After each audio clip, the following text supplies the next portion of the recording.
Oh, yes, man.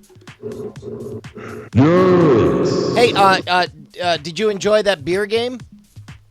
Yeah.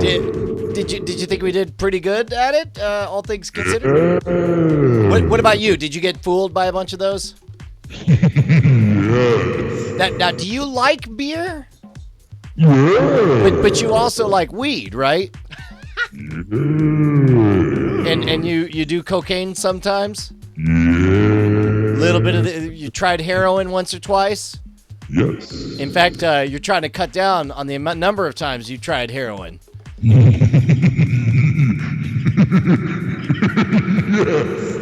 per week.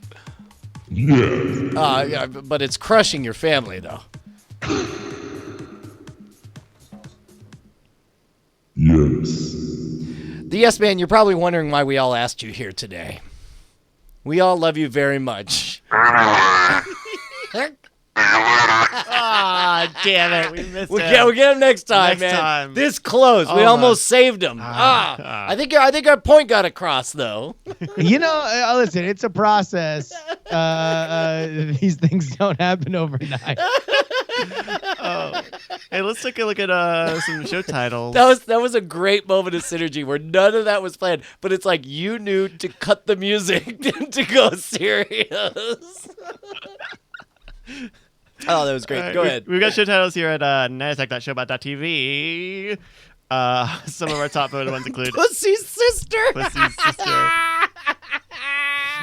And That was such a great throwaway. Wholesome Pussy's Sister might be my favorite. That's going to be hard to beat. Cool shits. Ice Cube enema. I forgot about this whole Ice Cube enema bit. I mean, how else do you take a cool shit, man? Bryce Road Truckers. I'm foreign man. Foreign man. I want to give one to the boys. Asphatal. I'm so glad that that was my favorite part of the show. My parents Dude, your pulled it out. dad nailed it. Your dad nailed that os. Your dad swallowed that os. Os to mouth. Os to mouth is fantastic. Rin, you deserve a shout out for that. Does anyone remember laughter? Herbal dank resin galore. Okay, do we go with Pussy's Sister or herbal dank resin galore? Here, we'll scroll back up to the top. See, the top is wholesome dick jokes, followed by Pussy's Sister. I think Pussy's Sister is... Yeah, we don't normally go for dirty titles, but that one's pretty good. And it doesn't give away the joke. Yeah. Really. Yeah, I would say either Pussy's Sister or what was the scroll down a little bit. The other lady galore. I like the other lady galore. What'd you say, Juice? Right.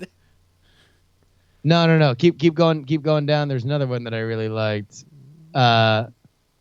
No, I might have shuffled. Yeah, some of the when it votes. It might have I would say Pussy's Sister. Okay. That was great. That was amazing. Awesome. Thank you to everybody who submits show titles using the bang ass command here in Twitch chat. If you guys can talk to each other for a few minutes. Yeah, if only we knew how to do that. Also, we have some outtakes. Not outtakes, just questions I cut because you guys went a little long on that quiz. Oh, yeah, that's fine. Yeah. What questions do you got? The quiz. Quiz. Got it. We'll do that in a minute. Yeah. I'll tell you what, man, this format. Pussy isn't a bad word. It's just a bad word in context. Yeah. Yeah. I mean, they said it. They made it a major character in a Bond movie that was rated PG. I'm pretty sure. Really? Oh my god. Yeah, dude. Pussy galore. Well, that was before PG-13, right? PG-13 didn't come around until the early 80s. So parental guidance. And I think we've talked about this on there. PG was some sketchy territory. Poltergeist was PG. The opening, there's a movie that was, I forgot what it was originally shot as, but it was released as The Dungeon Master in the United States, starring, the bad guy was Bull from Night Court, and the guy had, we should watch this trailer, because the opening of this movie, The Dungeon Master, shows full-on naked bush full-on naked woman with hairy bush vagina being dragged and forcibly hard. R-worded. R-worded. Yeah. Well, okay. Well, that's unfortunate. The implication. Wait, I don't know what you're describing then. Anyway, yeah. I was like, that's that. I'm sure that's a popular Reddit. But man, that show was so bizarre. Yeah. Listen, there was a reason why they had to expand to PG-13. Did you watch that movie? This film has not yet been rated. Sure, yeah, I loved it. I mean, I thought, the first half I thought was really, really good. The explanation of how the MPAA came together. I was less in love with the movie when it became, let's go through people's trash to find out who these people are. It's that's the part that surprised me as well, because in some ways you could say that weird system that we have, what's his name? Jack Valenti. Jack Valenti, yeah. He he's a saved hero. Hollywood from government regulation by stepping in. Like, he could smell people are getting ready to pass laws. It's like, let's self-regulate, let's self-police, and makes the MPAA. And that spares, artistic creative freedom in America in some ways. But also it's a bunch of weird, violence-loving, sex-hating, middle-class white ninnies, and I don't know. I find myself confused. I thought it was great when it was kind of charting the fact that, look, this is an independent, unelected board that has its own taste, right? And here is what they think is cool. Here's what they think isn't cool. There's a lot of anything vagina centric. Get it out of here. It's NC-17, but you can have a literal dick shooting a machine gun and killing somebody in the eye. And it's I don't know, PG-13, I guess. I didn't see anything weird. And the weird part, and this is when the movie is good, and yes, you're right, Funkarius, we have had some version of this conversation before, but the parts that they got right, that I thought were very insightful, that it's MPAA doesn't mind there being sex in your movie. They fucking hate it if it appears that you're enjoying sex. Yeah. Rape, go for it. That's great. Yeah. Violence, murder, great. Actually enjoying being in a loving relationship in a way that, by all measures, should be modeled by healthy, psychologically well-balanced individuals, no place for that. Don't let anyone see it. And the other great thing about that movie was it detailed the South Park method for how to get the most aggressive hard R you can, which is to just throw so much shit that they're going to cut. And then for both Team America and for Bigger, Longer, Uncut, they wound up keeping in shit that they're okay, yeah, well, these things have to go. And they're but really, you're not going to take that out? Well, I mean, it's kind of as some people like Scott Adams would say, it's the Trump method, right? It's put such loud, outrageous noise out there that it obfuscates and makes it difficult to care or to see which parts you actually do care about. Camouflage, basically. So there was a bunch of shit in Bigger, Longer, Uncut that I think is on DVD that they knew they were going to cut. Brew is saying R ratings actually draw crowds. Get bent. If that were a fact, then everybody would be happy to have an R rating. Instead, it's a death sentence that costs hundreds of millions of dollars to movies if they get made R over PG-13. That's the kind of shit that people get fired over if a movie can't make it into PG-13 territory. I mean, it does. It will get made into. I mean, they will keep submitting it if until the studio is just fuck this movie. We're just not gonna give a shit about it because this is too much of a hassle. Right, and Nuke Jello, of course, says Deadpool, and of course, the reason you know that story is because it was an extraordinary departure from a well-established norm. Well, look, I mean, put it this way. Movies are green-lit based on ratings. They say, we are going to make a hard R movie, and we are going to, through all there's no surprises. You don't find out at the end, oh, it looks like this movie's an R rating. You are greenlit through the entire process. What it is. So movies like Deadpool and Logan got greenlit by them saying, we are making a hard R superhero movie. We are making an R superhero movie. Not like, we were gonna make a X-Men Apocalypse and we accidentally made Logan. Like, that's just not what happens. That's not right. And keep in mind, I'm not saying that, like, artistically I love rated R movies. They're the best. That freedom is important and stuff. But don't wrap yourself up in a feel good story about how, well, you see, it's actually even better for you. We're saving you from yourself with this R rating. You'll make it up in t-shirt sales. Everyone will love your t-shirts. Yeah, I mean, it's just the surprises don't happen. Like, and so like when you have those situations where a movie has to get from NC-17 to R, number one, the bigger issue is when R movies get rated NC-17 because those just won't get carried by most major theater chains. Like, they just won't do it. So, and in an era where 80% of all theaters are major theater chains, you can't even have like a Showgirls or something like that, which, can play. There's enough independent theaters that'll do it. Yeah. Before we do outtakes and we play with the predictive keyboard, I want to play this other bonus track that Stephen Cogswell made. Oh, this is great. 2, 3, 1, 3, 0, 5, 2, 8, 1, period, 9, 8, 7. Oh, he also called this unlistenable, by the way, in the email. Yeah, it's 7 minutes, but he when he listed next to the to the track name, shortwave.themodernrogue.com. By the way, still a great tool. That go to shortwave.themodernrogue.com, poke around. It's like you're traveling all over the world and peeking in on weird stuff. Oh my god! Hey, Jackie Hearn wants to call in. Can we let Jackie Hearn call in? Sure. Okay. Yeah. Can I call in and ask about the Me Too stuff? Okay. Let me. I don't know exactly how much we're gonna have to say about it, but you can certainly ask about it. Oh, she's asking? Like, Me Too. Are you really against Me Too? Is that no? Yeah. Give me a couple seconds here. So I'm seeing some of the ones that were cut. Can we go back to this to gossip? Sure. Yeah. Do you just want to lay bets on? But is suing Twitter? I mean, that's just gonna go nowhere, right? It's gonna be bluff and bluster, and then they'll never bring it up again, like our Patreon promises. Basically. Yeah, where's that commentary for an old classic TV show from this winter, huh? Where'd that go?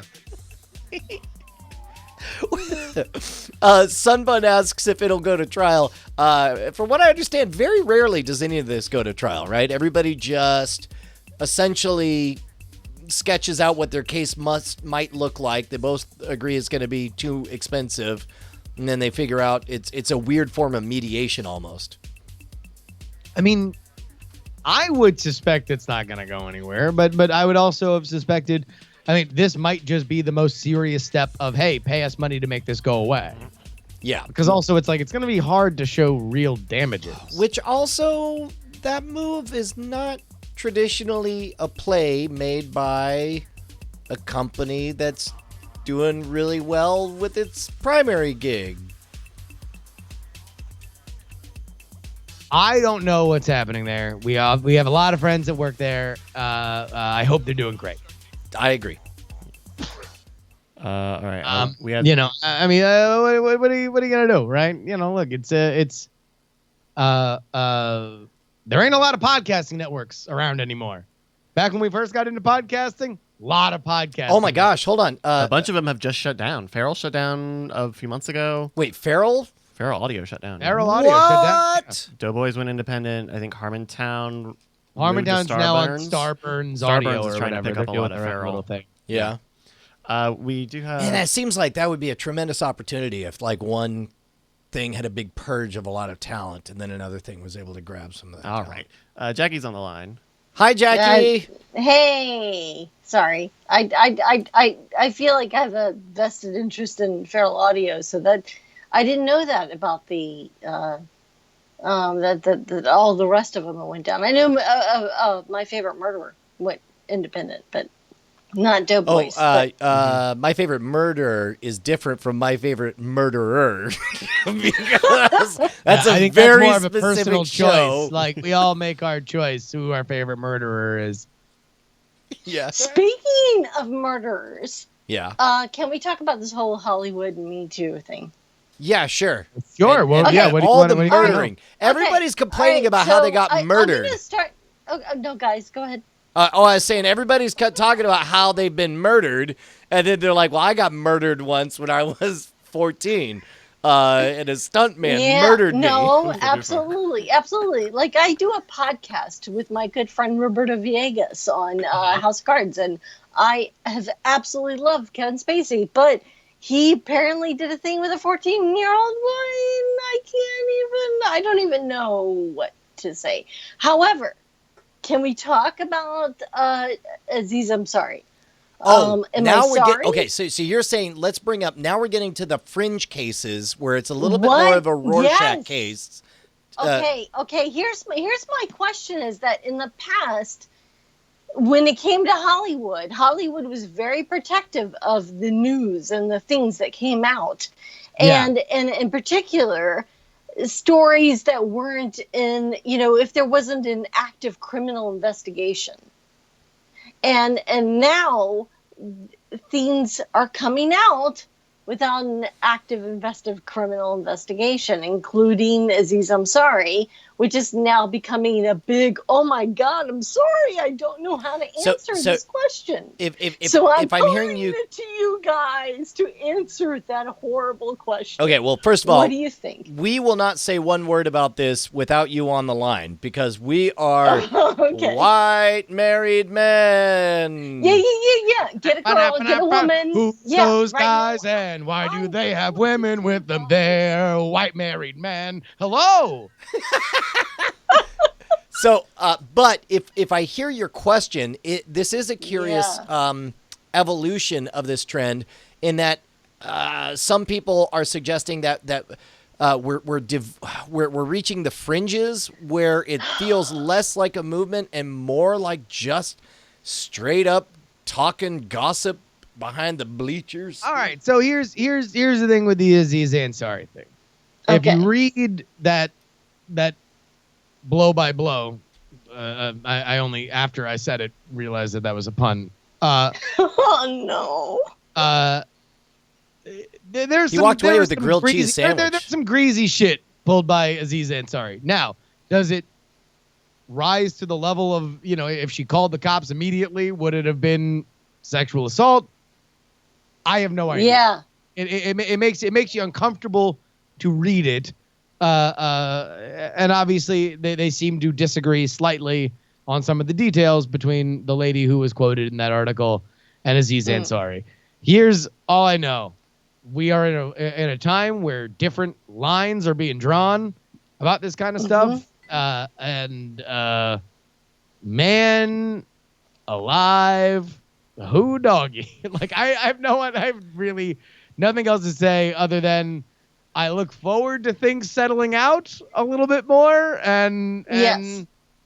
who knows? I don't know if this makes me never want to see an Aziz Ansari thing again in the way that I didn't want to see Louis C.K. stuff as much because I thought that his bigger crime was kind of punching down after the fact.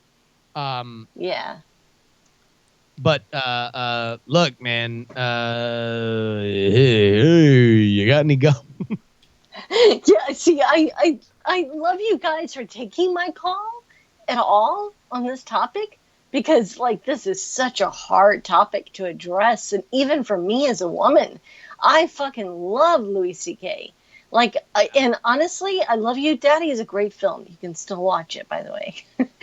And but it, man, like, it's a weird movie though, right? Like it's a weird movie. Yes, It's about a lot of male power, And that's like it fashions itself as an old-fashioned movie, and it fucking feels like an old-fashioned movie because it's like none of y'all would have got away with any of this shit. Literally like months after you fucking made this fake movie.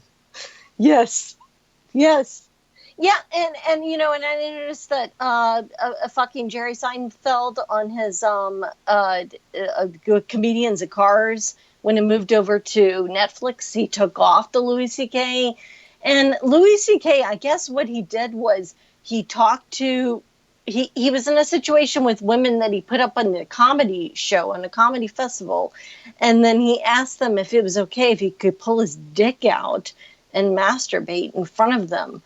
And they reluctantly said okay. And I don't even know who I feel more sorry for.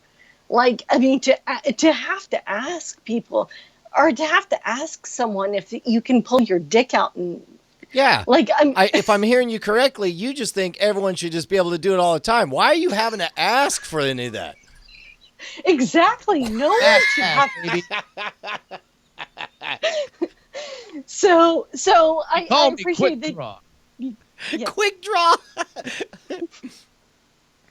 So I appreciate you guys like even just addressing the issue, and man, like I'll tell you this much, Jackie. Justin and I are just barely smart enough to know that this is much bigger than we're able to grapple in a public forum. Right on. Outside of to say, I hope everybody lives forever and is happy at all times. That's our platform. And I totally agree. And you know, and honestly, I think this is kind of like getting to a point where, you know, I think the Aziz Ansari thing is going to like kind of put it to a place where maybe people kind of are starting to find the common ground, and where, you know, when does the media report on this? And this is what actually a question for you, Justin, too, in particular, that like, why would the what media you hear? report? What do you know? Why would they respond to something that isn't like a criminal investigation or something before, you know, blah blah blah? Because we passed the point with that. Listen, the thing that changed with the Me Too stuff in terms of the media was Facebook stories became primary sources.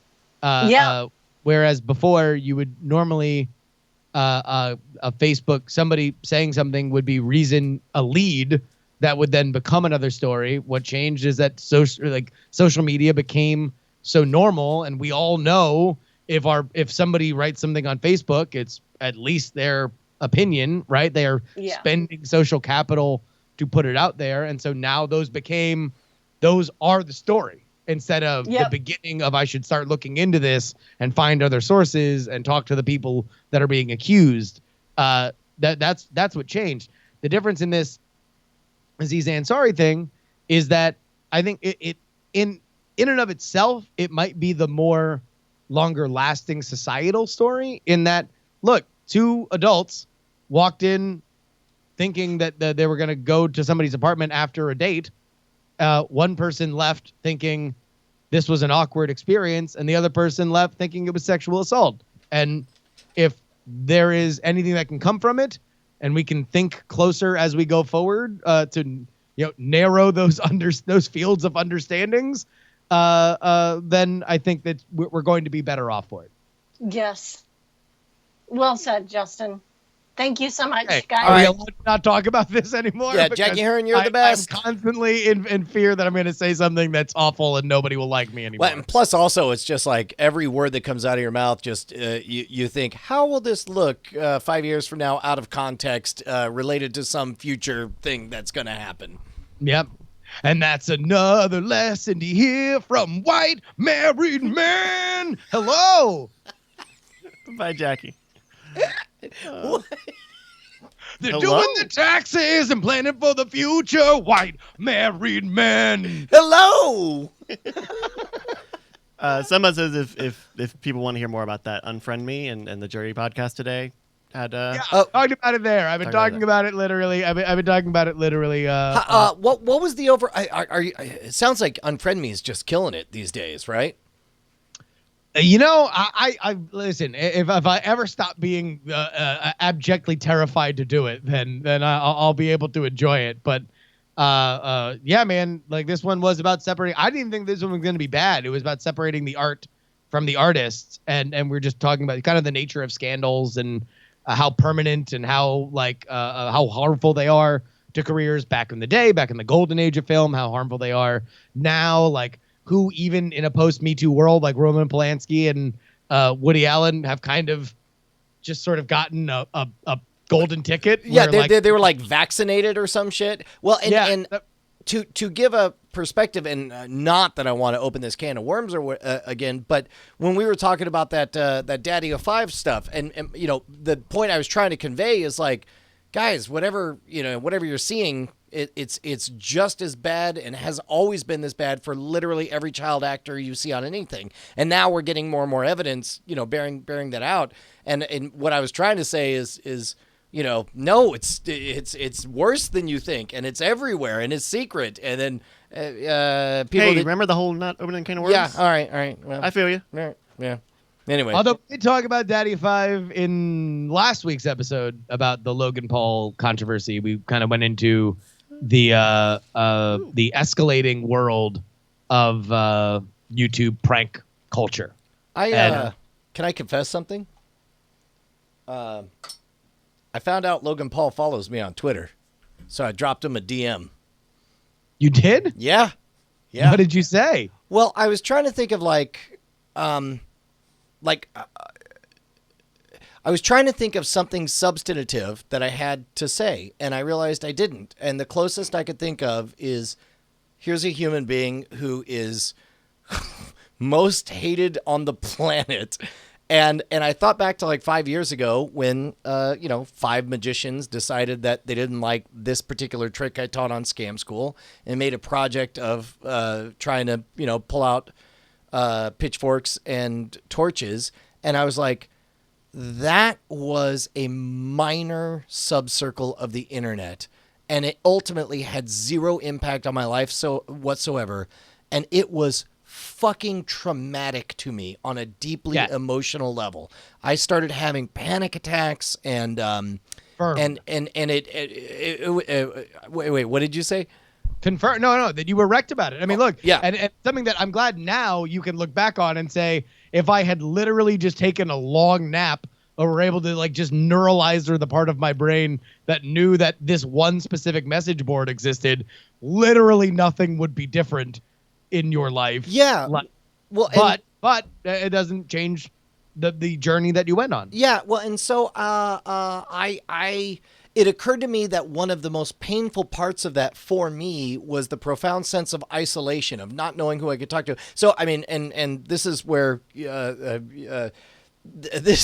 our friendship was truly tested, in that you were patient enough to listen to 4 months of me constantly having therapy sessions with you on the phone to how to deal with this, to try to be the better man. And so it occurred to me that it's like, well, that is a kind thing I can do. No matter what, is offer to be, because I don't know his situation. I don't know what he's going through. And I assume he, maybe he's a maniacal, evil Hitler person. Maybe he's a guy who thought the rules had changed and discovered that they hadn't. But I know no matter what, the best version of me would be somebody who, to be honest, I thought, what would Scott Johnson say? And I wrote in the voice of Scott Johnson, and I was like, hey, 5 years ago, I had a really rough patch where a bunch of people wanted to make me a punching bag, and it fucking sucked. If you would like to talk, I'm happy to be there for you. And he, I guess I shouldn't, whatever. He seemed he wrote back. He did. I'm not going to say what he wrote, except for I will say, this is like news, right? Like this is like, like he has made no public comment. Okay, well then, I'll say this much. No. This is safe. This is safe. Respect, but understand. Okay, no. Anything you say about what he says. Yes, I will not indicate anything about what he said, except to Trust. say, Trust bond. Shouldn't show the DM. Hold on. I will say one thing about it. I had to look it up on Urban Dictionary to find out what he was saying to me. And in that moment, I felt the rift of 20 years between me and him. I love this.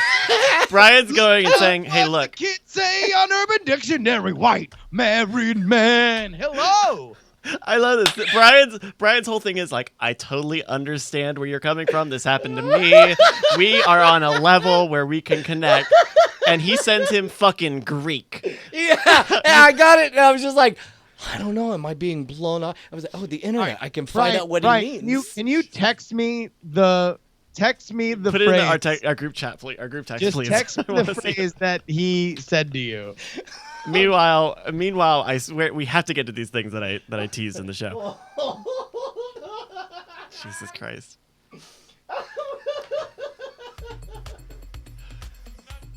Logan, if you're watching, Brian honors the trust bond that he created when he reached out to you. Yeah. Yeah, and it still exists. Hopefully, I've not stepped over any lines. Logan Paul today confirmed that he uses slang, says magician/YouTuber Brian Bushwood. Part of me, I know it's not in the spirit of what it was offered, but like part of me hopes that Brian found like a new hip way to slur the Japanese. And he's like, I can verify that. Please, BuzzFeed, do not use this. This is nothing. We have nothing for Yeah, it. no, this is not a story. It's not a story. I got my eyes on. I'm waiting Got for eyes it. on. Oh, you so cheesy.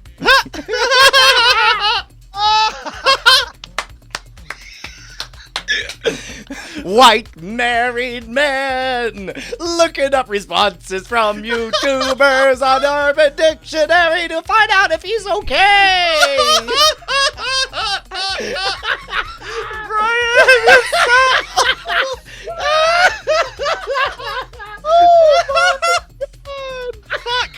All right, we can't be laughing at jokes no one knows. All right, Fuck off. I'm laughing at this one. all right. We have outtakes. We have 3 outtakes for the quiz. Can I say your response? Well, I realized. Yeah. I mean, that's when I went full Big Lebowski, and I was just like, well, Again, the dating. that's what I figured. I figured embrace it, right? Like, well, I'm the old burned out hippie from the 60s. People are not asking questions. We will not answer questions about what the term was. Here's all you need to know. There's the famous Dave Chappelle sketch where he's talking about how he enjoys his white lawyers ending conversations with him because he'll just use slang to end conversations, and then sometimes he'll just make shit up. So effectively, the end of that bit of him being like, "All right, Dave," or the lawyer's like, "All right, Dave, we're gonna sign the paperwork. Is that okay with you?" Yeah, man. Zip it up and zip it out. Zippity doo dah, Dave. Goodbye. That's pretty much what happened in this exchange. That's basically the conversation with Brian and Logan Paul. National fucking heel, Logan Paul. Hey, BuzzFeed writers who are watching this, if you like this quiz, It's a pretty good quiz. Neural networks. I can hook trying you to up with the figure people out who if sent it. they're real beers or made by an AI. all right, Firepipe, this California-style common lager will have you dreaming of the West Coast with every sip. Mosaic and Galaxy hops shine through a golden and orange-hued lager that's as clean and free as the open road. Brewed by Otter Creek Brewing in Middlebury, Vermont. From our stash to your glass. Okay, have any of the dope themed? No, but they don't actually There was have one. dope. Yeah. No, yeah, that would make sense if they're just like co-opting the iconography. Especially in a vague way like this. I'm gonna say this looks totally real. I'm with it. Yeah. I'm going to say this one's real. This one is fake. No way! That Wow, that's a brilliant. good fake. Firepipe, huh? All right, here's another one. Frog Trail. Our first beer presented in a more portable aluminum can. We're proud to present Frog Trail Session IPA, a lighter beer, both weight and ABV, that sacrifices none of the flavor of a more traditional India Pale. Frog Trail is the perfect accompaniment for your next adventure exploring the wilderness. Brewed by Issaquah Brew Pub in Issaquah, Washington.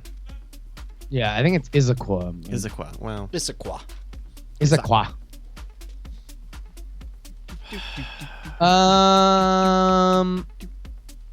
People are saying that the drug references might not pass the label censors. No, because I've seen like 420 stuff like as and like a Stash IPA is a Stash. local one, and they're very much playing on the idea of your weed stash or whatever, and it's got real psychedelic, tripped out '60s looking. yeah. That one even has like looks. I haven't. It looks like a looks like it has Jimmy flowers on Purple it. Haze. Well, those are hops. Hops look okay. a lot like pot leaves. Ooh, Sunbun saying it's another Seattle suburb like Renton. Maybe that's the neural nets. We found the thread in the neural net. Oh, is that it does it with a place? That it's just picking things around Seattle. Yeah, I'm gonna go fake on this one. I'm gonna say fake too. All right. Although it seems fucking real. Yeah. All right. Issaquah Brew Pub's Frog Trail Session IPA is fake. Yeah. All right. Last one. Any Seattle suburbs we're on to you, shitheads. Golden Strong Ale. The Faust, the Belgian Golden Strong Ale. Yep, a classic strong blonde Belgian ale brewed in the original style of the Trappist monks who invented it. This strong ale is deceptively light and fruity, hiding a strong kick you might not expect. Brewed by the Westmalle Brewery in Westmalle. Fake. Why fake? Why fake? I think you've figured out the algorithm. It's like place and thing and adjective, light and fruity, and like deceptively light and fruity seems like bad sales copy to me. I think that this one might be. Yeah. Yeah. Because the foreign ones are also kind of different, and I feel like this kind of hits the right. Like this feels like a real beer like description. Yeah.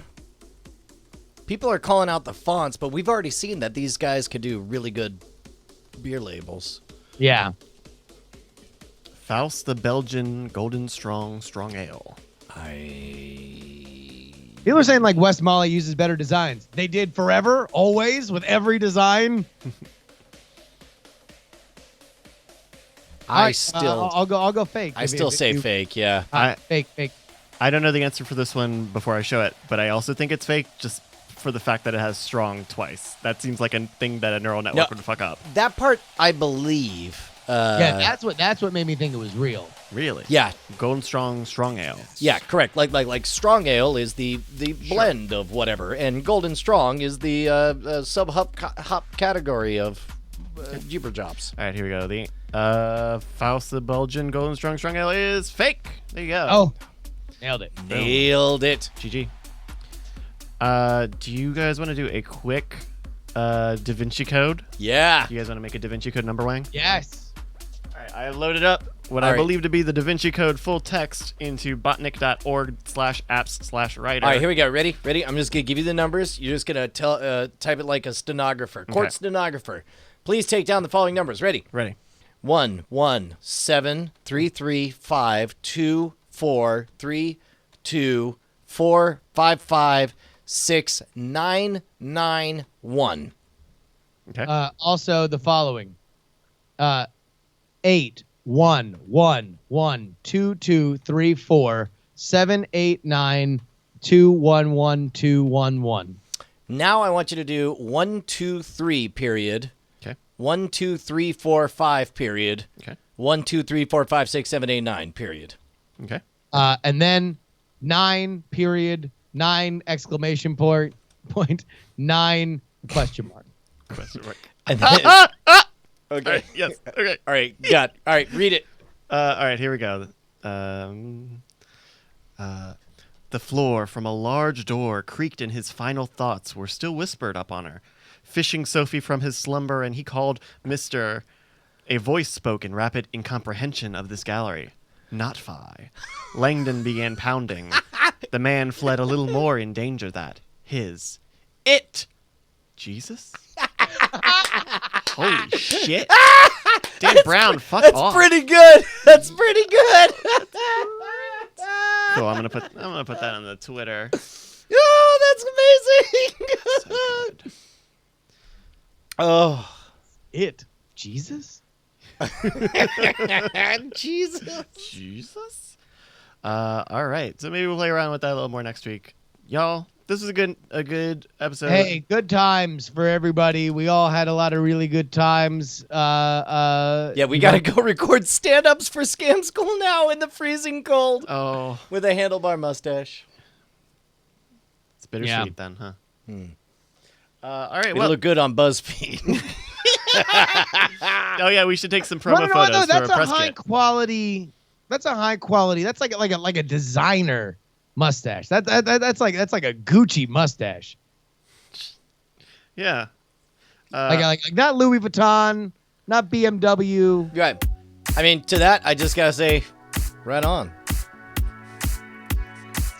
Good night, everybody.